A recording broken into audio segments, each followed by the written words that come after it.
You're running? Hey guys, Dean Gravina here. And what I'm going to be talking about today is how to actually provide value to a marketplace. Now, if you're a business owner, if you're a coach, if you're a consultant, if you could be a buyer's agent, you could be a photographer, you could be any sort of business. You could be a mortgage broker, you know?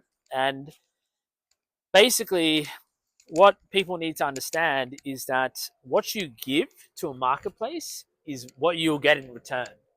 Okay, so the big thing with this is that I've been talking to mortgage brokers over the last 2 weeks, right? And I had one mortgage broker, and I couldn't believe he said this to me. He said to me that we don't get paid to jump on this consultation. So I'm very busy and I need you to respect my time. And he said to me that if if I'm interested in continuing, he'll provide me all this value, but I've got to sort of semi commit to him. And I actually said to him, I can't believe you said that to me, right? Because I've already sort of semi made the decision that I'm actually not going to go ahead with this guy.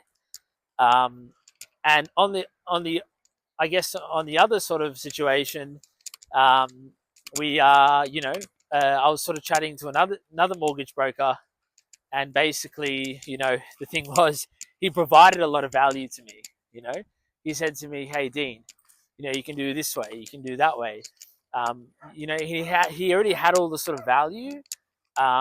He sort of had all the value ready for me, and that actually gives me confidence in his service. And he provided all this value uh, I even before I even decided to actually make a purchase. Okay, so that's really really important. So if you're a business owner, the first thing you should really really really do is look at what is going to get trust from your customers first without them paying you. So if we take a mortgage broker as an example, now as a consumer, for me potentially looking to get a loan, I want to know what all my options are, and I want to know that you're going to be the best person that I can trust in the long term, because this is going to be a long term relationship, right? Now, sometimes transactions might be a short term relationship. Let's take something like a wedding photographer, right? You're entrusting somebody with your whole wedding, and if that person makes a mistake, well, then that's it. It's over, right? You know, so you really have to sort of understand that you've got to provide value. What are some of the things you can provide value? So let's take a wedding photographer, right? Now, you get an inquiry. What's the first thing that you actually do? The first thing you should do is call the person, get to know them, get to know their family situation, get to know what they're looking for in their wedding, right? And then the second thing you can do is actually meet the person face to face, right? Because a wedding photography or videography is a very big investment, just like getting a home loan or getting a car loan. It's a massive investment. You know, some people pay up to $10,000 for wedding photography. For a home loan, some people are paying what, you know, five, six, 700,000, right?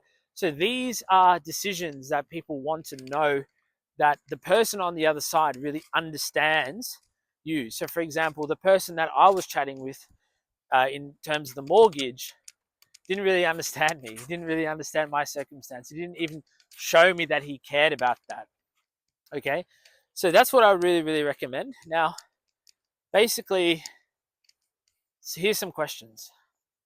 First thing is that I would ask if I have my own consultation is, why are we on this call? Why are you looking to do XYZ service? Why do you think you need XYZ service? In other words, if I'm a photographer, why did you select me as to be your potential photographer? Well, why are we on this call? Why do you think I'd be a good fit to help manage your home loan or your car loan? Okay. Now, the second thing that I would ask is, what are you sort of hoping to achieve out of this conversation?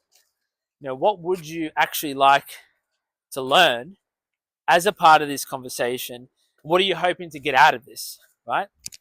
Now, the other thing that I would also think about is that I would ask is, why haven't you done this before? Why haven't you made a decision yet on this? Okay. In other words, why haven't you picked a wedding photographer? Why haven't you already selected a mortgage broker? Why haven't you already selected a buyer's advocate to work with you to solve this problem? The next thing I would ask is, what's holding you back?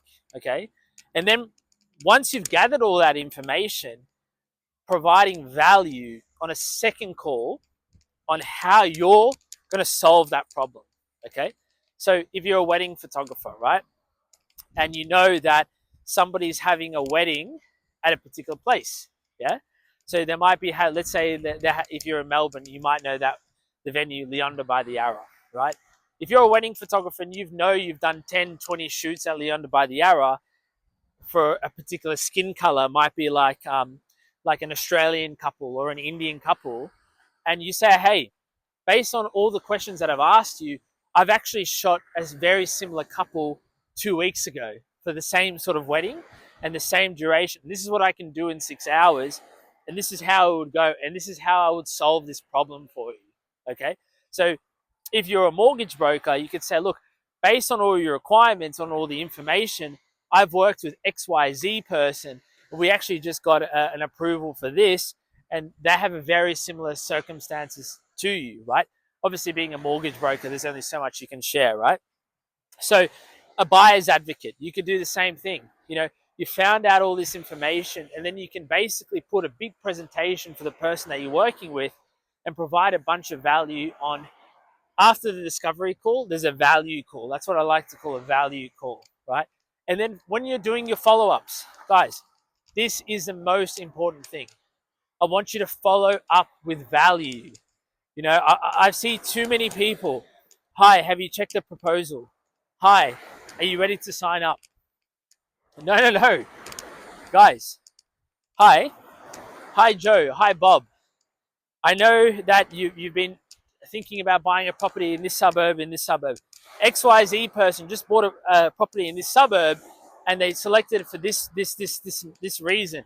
I know that you've got this sort of budget and you're looking for this sort of investment, and you're looking to you're looking to sort of forecast this amount of properties in this amount of years. This is why I think that this opportunity is going to be the right fit for you, right? So see how when I'm following up, I'm also always following up with value.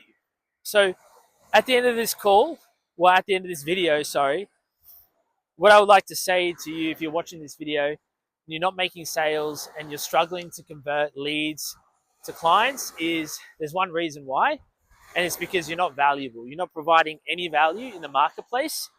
And what I've just given you is easy ways to win clients by providing value upfront, in the discovery call, in a strategy call, and then in a follow-up call.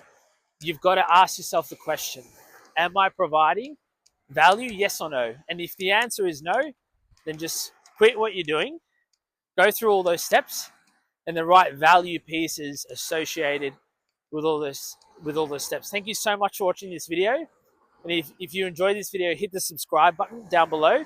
I'll be sure to post a few more. Thank you so much.